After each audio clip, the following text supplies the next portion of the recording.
Hi guys, I'm back.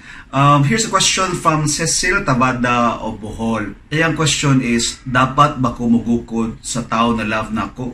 Iya nagihatag daw tanan pero dili gyapon mutual ang feelings. Unsaon man ko ni Dong Pons? Para nako, okay ra jud ato ihatag tanan ang atong self, atong time, atong commitment.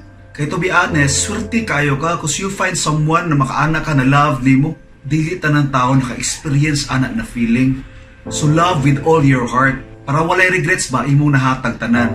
But, there's a big but. Dapat naa-joy limit. For example, some of us, ato na lang yun i-manipulate ang atong pares para lang dili ko siya muhawa. Or some of us, mag-pretend lang na we are someone else para lang yun ma-inlove ang tao sa atua.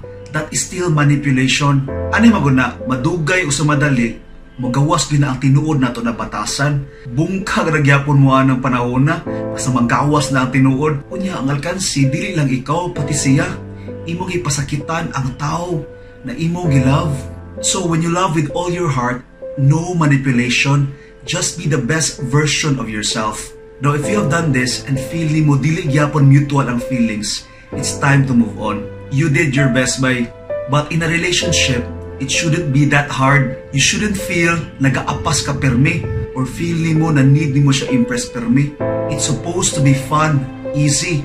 True na naay mga problema gid usahay, but you shouldn't feel unloved. Good luck friends. If naaway questions, just write it in the comment section. I-try na tong vlog for the next one.